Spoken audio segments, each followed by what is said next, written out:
everyone. So today's video is about जय Bhim movie.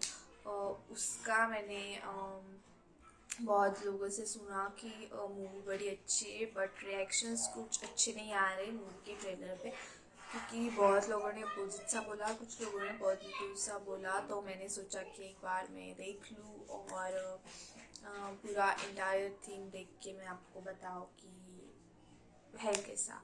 तो हम पहले इसका ट्रेलर देखेंगे.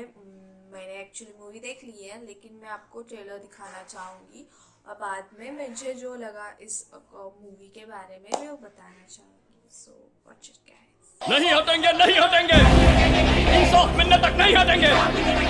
Law is a very powerful weapon, लेकिन आप इस हथियार से किसे बचाते हैं, इससे जरूरी और कुछ नहीं होता. एक तो तेरे पास जमीन का पट्टा नहीं है और ना ही राशन कार्ड है, यहाँ तक कि वोटर लिस्ट में नाम तक नहीं. इनकी गलती क्या है इसमें? देश को आजाद हुए 50 साल हो गए, लेकिन इनके पास एड्रेस प्रूफ तक नहीं है. कौन सा कानून कहता है कि एक आदमी पर एक ही केस लगाओ? हर बकरे पे दो केस ठोक दो.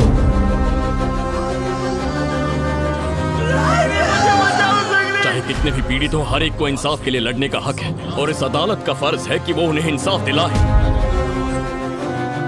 राजा कन्ना, मौसुकुट्टी और ईडुटप्पन, ये तीनों हैबिचुअल ऑफेंडर्स हैं.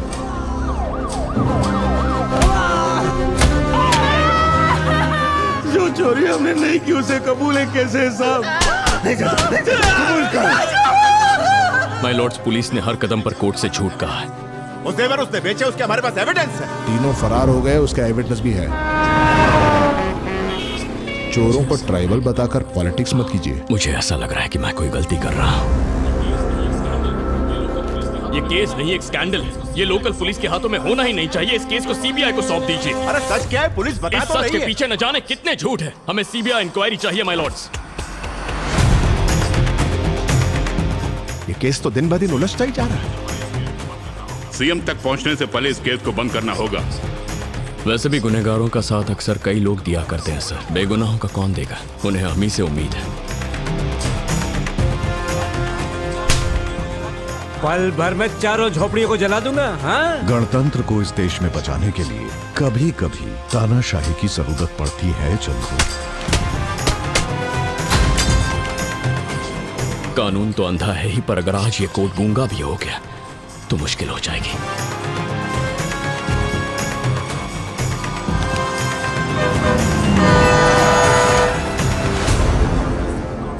चंद्रू, और 10 दिन में कौन से राज खुल जाएंगे? मैं चाहता हूं उस मासूम आदिवासी औरत को इंसाफ मिले. कोर्ट इंसाफ नहीं करेगी तो मैं सड़क पर उतरूंगा. सिर्फ कानून ही मेरा हथियार है. That's all.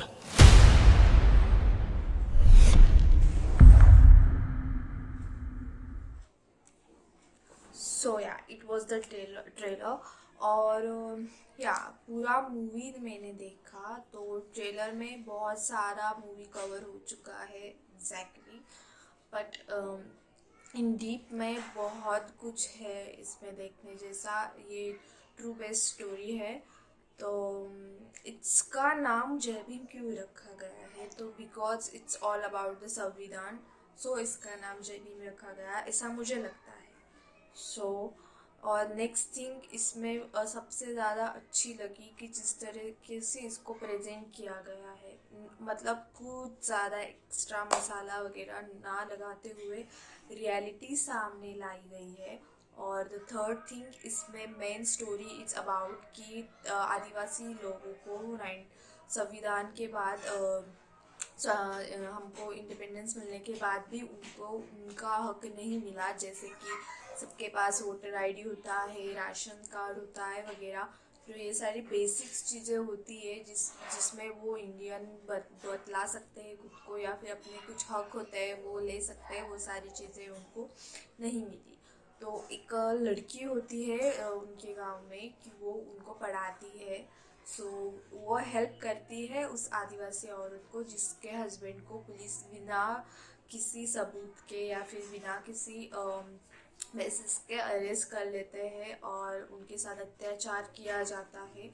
तो फिर वो उनको हेल्प करती है, कुछ पॉलिटिकल्स लोग उनको हेल्प करते हैं और एट द एंड में जाके वो इनसे मिलते हैं, इन एडवोकेट से मिलते हैं और वो जाके उनको न्याय दिलाने की कोशिश करते हैं। उसमें भी बहुत सारी चीज़ें हैं, पूरा सस्पेंस नहीं खोलना चाहूँगी क्योंकि अगर मैं बोल दूँगी तो आप फिर क्या देख ही लोगे। तो बेसिकली इन शॉर्ट में ये बताना चाहती हूँ कि इस इंडिया में भी बहुत सारे लोग ऐसे हैं कि जिनको उनका हक नहीं मिलता और कुछ बहुत सारे ऐसे भी लोग हैं जो इन हक के लिए लड़ते हैं। तो ऐसी ही एक स्टोरी है जिसमें इन आदिवासियों के हक के लिए लड़ा गया है और एक इंसान आगे जाके खुद वो चीज़ करता है और पूरी कोशिश करता है उनको न्याय दिलाने की। आपको ये मूवी में पता चलेगा कि उनको न्याय मिलता है या नहीं मिलता है इनमें। तो पूरी स्टोरी ज़रूर देखिए। और मैंने जो सुना दूसरों के रिएक्शंस जो दूसरों ने दिए उसके हिसाब से, तो मैं ये बोलूँगी कि अगर आप नेगेटिव इसको देखोगे तो नेगेटिव साइड लगेगी क्योंकि नाम बहुत, टाइटल जो होता है मूवी का वो बहुत ज़्यादा कुछ रिप्रेजेंट करता है। तो आई गेस ये टाइटल की वजह से इतना सारा मैंने सुना, बट आई गेस टाइटल सही दिया गया है क्योंकि इट्स ऑल अबाउट संविधान जिसमें जो हक है वो, और वो हक सबको मिलना चाहिए। तो accordingly it's connected totally to the samvidhan और बाबा साहेब। तो नाम तो सही दिया गया है, लेकिन फिर भी अगर किसी को ऐसा लगता है तो वो अपना पर्सनल ओपिनियन है, तो उसमें कुछ नहीं बोलूँगी मैं। बट मूवी ज़रूर देखिएगा, ट्रू बेस्ट मूवी है, तो ये बहुत ही सही मूवी है। तो सो डू वॉच इट। और कोई भी इसको थिएटर कॉपी नहीं देखेगा प्लीज़ आप अमेज़ॉन में जाइए, प्राइम वीडियो में जाके ही इसको देखिए क्योंकि ऐसे सूर्या ने जो काम किया है उसमें वो कमेंडेबल है। सिर्फ सूर्या, हम जैसे मूवी में दूसरों के देखते हैं कि एक लीडिंग हीरो होता है, सिर्फ उसको ही आगे किया जाता है, बट इन दिस मूवी हर एक का एक अपना ही आइडेंटिटी है जो अपना खुद का एक रोल बहुत स्ट्रॉन्ग तरीके से रखे हैं सब ने। तो ज़रूर देखिए, बहुत अच्छी मूवी है। I give thumbs up to this movie.